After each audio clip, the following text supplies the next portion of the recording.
ग्राम पंचायत ईसापुर सुनबारी में गंगा एक्सप्रेसवे को लेकर हुई बैठक। जनपद संभल विकास खंड के ग्राम पंचायत ईसापुर सुनवारी प्राथमिक विद्यालय में अध्यक्ष विनोद कुमार श्रीवास्तव के नेतृत्व में एक बैठक का आयोजन किया गया, जिसमें जिन किसानों की जमीन गंगा एक्सप्रेसवे में गई थी उन सभी किसानों से सीधा संवाद कर समस्याओं को सुनकर निस्तारण कराया गया। गंगा एक्सप्रेसवे के बारे में जनता को जागरूक किया गया और अनेकों फायदे गिनाए गए, जिसमें बताया गया है कि गंगा एक्सप्रेसवे बढ़ने से क्षेत्रवासियों को भी रोजगार मिलेगा और विकास के पंख लगेंगे, जिससे कि हिसामपुर, ईसापुर, सुनबारी, कसेरुआ, चमरुआ, ततारपुर, संदल आदि क्षेत्रों के किसानों ने पहुंचकर अपनी बात रखी। संभल से जगतपाल सिंह की खास रिपोर्ट। आपके यहाँ पे प्राथमिक विद्यालय में मीटिंग चल रही है, समझ में क्या कहना चाहेंगे, किस चीज़ को लेकर हो रही है आपके? ग्राम पंचायत ईसापुर प्राइमरी विद्यालय ईसापुर में ये गंगा एक्सप्रेसवे का जो आज उच्च अधिकारी मेरी ग्राम पंचायत में आए हैं कि जो किसानों की समस्या थी अधिकारी गण के द्वारा उसको निस्तारण कर दिया गया है। इस गंगा एक्सप्रेसवे से क्षेत्र का नहीं पूरे प्रदेश का विकास होगा और इस क्षेत्र के लोगों को विकास की गंगा दौड़ेगी, इसलिए मेरी आशा और विश्वास है।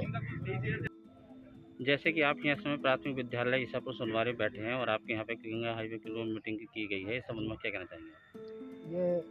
हमारी एक समस्या थी बोरिंग की, हमें बोरिंग का मुआवजा नहीं मिल रहा है। अब इन्होंने हमें संतुष्ट कर दिया है और हमारे बोरिंग के लिए कह दिया अगर मौके पर बोरिंग पाया जाता तो हमें मुआवजा मिले। हम इस बात से संतुष्ट हैं। ठीक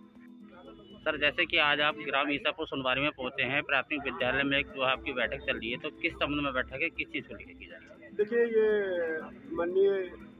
हमारे सीएम साहब श्री योगी आदित्यनाथ जी की प्रेरणा से गंगा एक्सप्रेसवे जो कि मेरठ से स्टार्ट होकर प्रयागराज तक जाना है जी, तो गंगा एक्सप्रेसवे में जिन किसानों की ज़मीनें जा रही हैं तो इन किसानों की ज़मीन लेने के पहले सरकार एक SIA रिपोर्ट तैयार कराती है कि इनकी ज़मीन जा रही, किसकी कितनी ज़मीन गई, उसकी ज़मीन से संबंधित इनका वैल्यूएशन क्या हुआ, उसका इनको यूपीडा के द्वारा भुगतान किया जाता है। तो इन किसानों को जिनकी ज़मीनें ली गई हैं इनके साथ किसी भी प्रकार का इंजस्टिस तो नहीं किया जा रहा है या किसी भी किसान को उसकी ज़मीन जितनी है उससे कम मूल्य दिया गया या इनसे रिगार्डिंग जो भी समस्याएं होंगी, इसके लिए सरकार ने एक स्वायत्त बॉडी बनाई है, भूमि अधिग्रहण समिति, लैंड डिविजन कमेटी,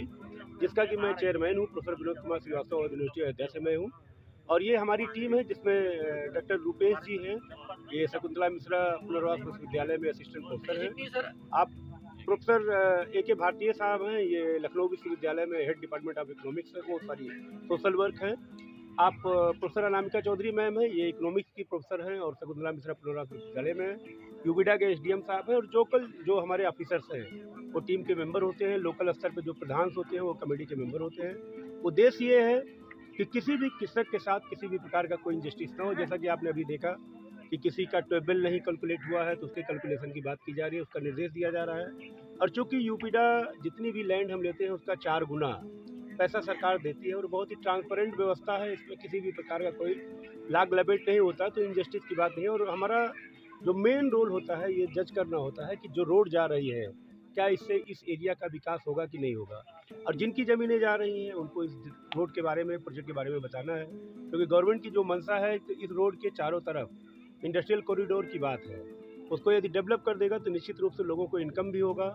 और जो रोज़गार प्राप्त होगा यहीं के लोगों को प्राप्त होगा, बाहरी के लोग तो यहाँ पे रोज़गार करने के लिए नहीं आएंगे। दूसरा, जो इनको पैसा मिल रहा है, क्योंकि हम लोग इकोनॉमिक्स के विद्यार्थी हैं, सोशल साइंस के विद्यार्थी हैं, तो इनको ये भी बताते हैं कि उस पैसे का प्रॉपर यूटिलाइजेशन कैसे करें और कैसे ये अपनी ज़मीन का जो हैरेसमेंट हुआ है उसके योग में कैसे अपने लाइफ स्टाइल को बदल सकते हैं, उससे ग्रोथ कर सकते हैं, कैसे एग्रो बेस्ड प्रोडक्ट को ये लॉन्च कर सकते हैं। तो इन सारे उद्देश्यों को लेते हुए ये मीटिंग यहाँ पे की गई। जैसा कि अभी डिस्ट्रिक्ट लेवल ऑफिसर्स ने बताया कि